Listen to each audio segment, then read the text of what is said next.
Puji Tuhan, saya ucapkan selamat pagi bagi Bapak Ibu Saudara yang mendengarkan berkat pagi kami pada pagi hari ini.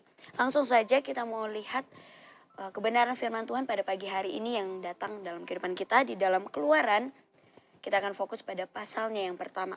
Keluaran pasalnya yang pertama, ayatnya yang ke-12. Bapak Ibu boleh menyimaknya, saya akan membacakan demikianlah firman Tuhan. Tetapi makin ditindas, makin bertambah banyak dan berkembang mereka. Sehingga orang merasa takut kepada orang Israel itu. Puji Tuhan.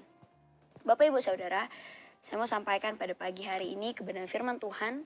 Berbicara bagaimana saat itu orang-orang Israel yang berada di tanah Mesir, di mana mereka mulai beranak cucu yang ketika jumlah mereka yang cukup banyak, jumlah mereka sampai tak terbilang. Mulai sungguh pesat pertumbuhan mereka sehingga bangsa Mesir sebagai bisa dikatakan tuan rumah, mereka merasa tentunya tidak nyaman, dan bagaimana orang Israel yang hanya sebagai pendatang, tetapi bagaimana jumlah mereka yang sudah mulai banyak.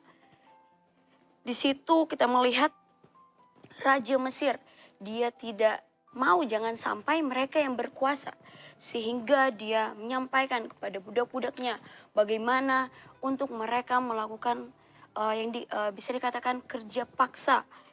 Dikatakan itu, makanya ayat pokok kita, tetapi makin ditindas makin bertambah banyak dan berkembang mereka. Kita berhenti sampai situ, kita melihat mereka orang-orang Mesir, para mandor-mandor yang sudah ditentukan oleh Raja Mesir saat itu, di mana mereka menindas bangsa Israel.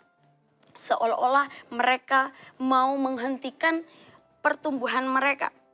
Kita melihat di sini Bapak Ibu Saudara, masalah atau bisa dikatakan penindasan ini yang kita alami mungkin. Kita mungkin pernah alami yang namanya penindasan di dalam setiap kehidupan kita, keluarga kita. Ini seringkali merupakan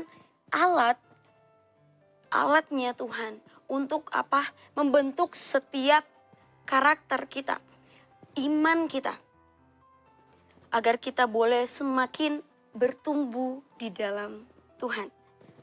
Di dalam penderitaan bangsa Israel, di dalam mungkin penderitaan kita, beban berat yang kita pikul, inilah yang dipakai oleh Tuhan dalam dia membentuk kita sebagai anak-anaknya.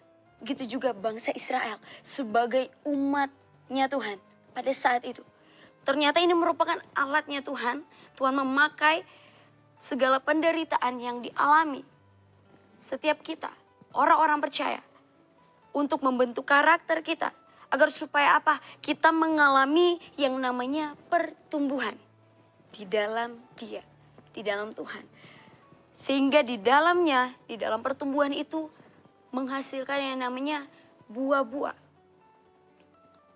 Dan pastinya sehingga melalui setiap buah-buah yang kita hasilkan, orang-orang di sekitar kita itu dapat boleh menikmatinya. Asalkan yang kita hasilkan yaitu buah-buah yang baik, buah-buah yang terbaik.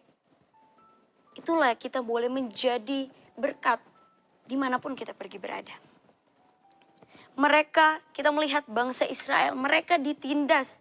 Namun kalau kita lihat seperti ayat pokok yang sudah kita baca pada pagi hari ini, mereka ditindas, tapi semakin ditekan, semakin mereka ditindas, umat Israel ini justru semakin bertumbuh. Dikatakan jelas pada ayatnya yang ke-12 ini. Tetapi makin ditindas, makin bertambah banyak dan berkembang mereka. Sehingga orang merasa takut, yaitu orang-orang Mesir.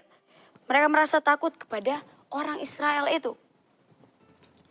Ketika kita diizinkan oleh Tuhan untuk melewati yang namanya dapur ujian, Tuhan memakai, sudah saya katakan tadi, Tuhan memakai setiap pergumulan, ujian-ujian yang kita hadapi itu untuk membentuk setiap kehidupan kita. Dia mau setiap kita sebagai anak-anaknya Tuhan bukan hanya sekedar stuck sampai memang kita rajin datang beribadah mungkin, pelayanan semua kita terlibat. Tapi kalau tidak ada pertumbuhan di dalam kerohanian kita, itu sama saja nol. Tapi di sini Tuhan mau melalui setiap proses yang kita lewati, Dia mau membentuk setiap kita agar supaya kita boleh sebagai anak-anaknya Tuhan boleh semakin dewasa.